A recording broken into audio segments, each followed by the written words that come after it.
ఎడారిలో జలధారలు. రచన doctor K. Job Sudarshan.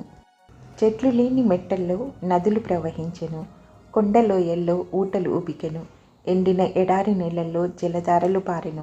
ఇస్సాకారీయుల అధిపతులు దెబోరాతో కలిసి వచ్చిరి. ఇస్సాకారీయులను బారాకును అతి వేగమున లోయలోనికి చొరబడిరి. రూబేనీయుల కాలువల యొద్ద జనులకు గొప్ప హృదయాలోచన కలిగెను. మందల ఈలలను వినుటకు నీ దొడ్ల మధ్యను నీవేళ నిలిచితివి? రూబేనీయుల కాలువల యొద్ద జనులకు గొప్ప యోచనలు కలిగెను. గిలాదు యొర్దాను అద్దరిని నిలిచెను. దానీయులు ఓడల దగ్గర ఏల నిలిచిరి. ఆషేరీయులు సముద్ర తీరమున తమ ఆకాత ముళ్ళ యొద్ద ఏలా నిలిచిరి. న్యాయాధిపతులు 5:15 నుండి 17 వరకు. యుద్ధానికి రాకుండా తటస్థంగా ఉండిపోయిన వారిని దెబోరా తన గీతంలో ఎత్తి పొడిచింది.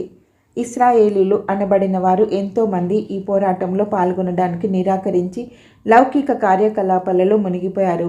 యూదా, లేవి, సిమ్యోను పేర్లు ఇక్కడ ప్రస్తావించలేదు.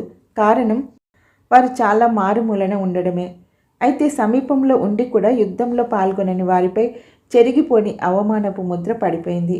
రూబేను గోత్రికులు ఎంత నిర్లక్ష్యం కనపరిచారో చూడండి. యుద్ధానికి రమ్మని పిలిస్తే తమ కాలువల దగ్గర కూర్చొని సుదీర్ఘమైన ఆలోచనలు చేశారు. ఆ ఆలోచనలు ఒక పట్టాన తెగలేదు.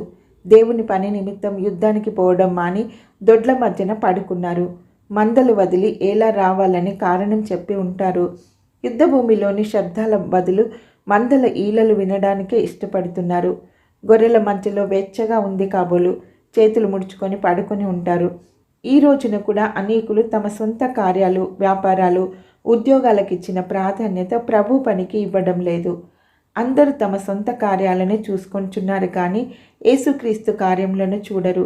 ఫిలిప్పి 2:21. దాను, ఆషేరీయులు అదే పనిచేశారు. 17వ వచనం. గిలాదీయులు గాదు, యోర్దాను దాటి యుద్ధంలో చేరలేదు. దాను, ఆషేరు గోత్రాలు 2 సముద్ర తీరంలో నివసిస్తారు. ఓడలు వదిలిపెట్టడం వీలు కాదని దాను గోత్రికులు సాకులు చెప్పారేమో. పెండ్లి విందుకు ఆహ్వానించబడిన వారిలాగా. జెబూలూను గోత్రం కూడా తీరవాసులే, ఓడలలో పనిచేసేవారే. వారు ఇలాంటి సాకులు చెప్పలేదు. వారి యుద్ధంలో తమ ప్రాణాలను సైతం లెక్క చేయక వీరోచితంగా పోరాడారు. యుద్ధంలో ఎవరు పాల్గొన్నారో, ఎవరు ఊరికే నిలబడి తమాషా చూస్తున్నారో లేఖనాలు గుర్తిస్తున్నాయి.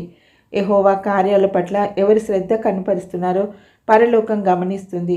ఎవరు లోకంపై, సాతానుపై దండెత్తుతున్నారో దేవుడు చూస్తున్నాడు.